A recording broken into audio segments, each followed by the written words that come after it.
Hi dear friends, here I share a 100-year-old sin by Great Britain still waiting for apology. This message is specifically for Honourable British Prime Minister Boris Johnson and Queen Elizabeth II. Mr. Prime Minister, I only have 2 points.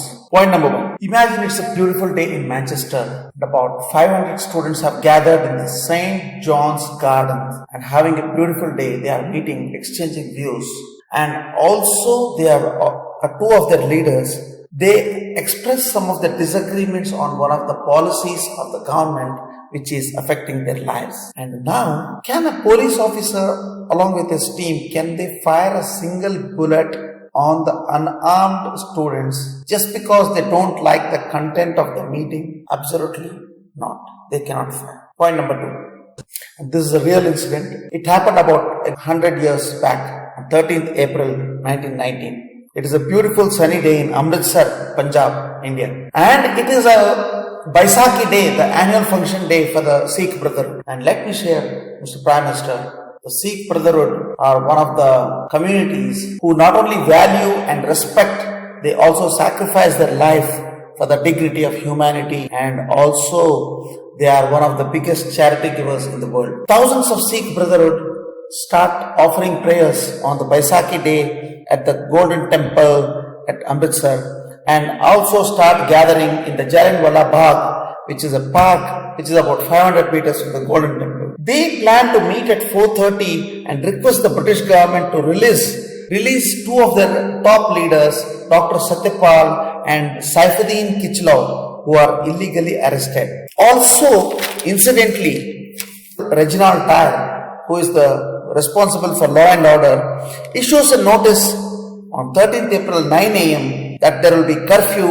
from 8 p.m. and notices are posted on several parts of the city. Very few people notice the notices, and among those who have noticed, very few people even care for it, because it is their annual function day, Baisakhi day, one of the biggest festival day. Crowds start gathering from 2 o'clock, 3 o'clock in the afternoon, 4 o'clock. They start swelling from 5,000, 10,000, 12,000. By 4:30 p.m., the crowds are around 15,000 to 20,000 people. Colonel Reginald Dyer is very upset because a week before 13th April, there were some incidents due to which the British officers had killed some of the freedom fighters, and in retaliation, the freedom fighters had killed some of the Europeans, including a woman. Reginald Dyer is very upset about this and he wants to teach a lesson to the Indians, especially Sikhs. He gets his armored troops of 50 troops loaded with .303 Rig-Enfield guns.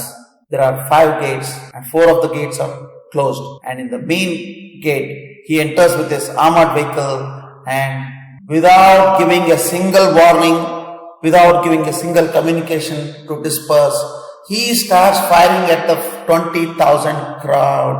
The crowd is shocked. There are no way to go. They are holed up. Hundreds of people are killed in the stampede, and hundreds of people jump into the well, not to be killed by the bullets. 1,000 plus people are killed. Note that all the 20,000 people, they were only having a peaceful meeting, they were unarmed, and all kinds of people starting with 6-month baby to children, old, young, men and women were there. 1,000 plus people were killed. This is not all, Mr. Prime Minister. General Dyer lets his troop to fire for 10 minutes continuously till the last bullet is exhausted. He fires 1,650 rounds. This is not all. Colonel Dyer is celebrated as a hero in the House of Commons, London, 1919. This is not all. The Hunter Commission, which was set up by the British government, does the inquiry to find the truth and finds no fault with General Dyer because he was only following the orders of his superiors, including the Lieutenant Governor of Punjab, Michael O'Dwyer. What have we received in the last 100 years, Mr. Prime Minister? All we have received is the lip service. Starting from Winston Churchill, Prime Minister, in 1919, he said that it's a monstrous event and an unfortunate one. And very recently, few years back, Prime Minister David Cameron also mentioned that it is an unfortunate incident.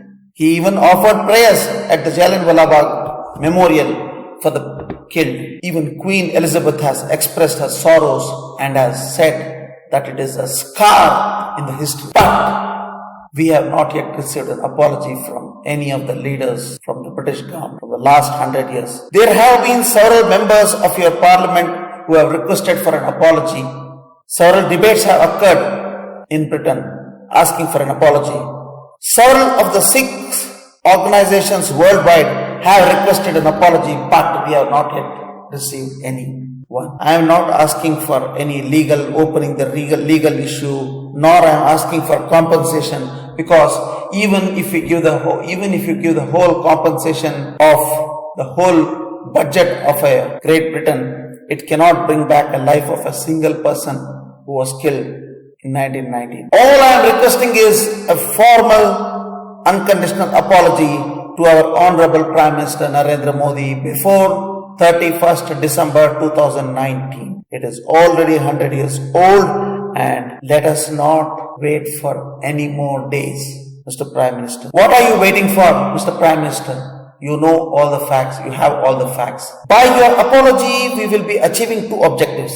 Number 1, peace for the 1,000+ people who were killed in the broad daylight in one of the worst massacres by any government. Peace for the 1,000+ people, consolation to their families, and consolation to the 130 crore Indians. I firmly believe that the conscience of Great Britain has evolved in the last 100 years, Mr. Prime Minister. You have 2 choices. One is you can ignore the truth, ignore the past mistake, ignore the past blunder, remain silent and not apologize, which only shows weakness and arrogance of the leadership. Another choice you have is to accept the truth, accept the past mistake and apologize, which is a sign of strength, sign of cooperation, sign of leadership. Choice is yours, Mr. Prime Minister.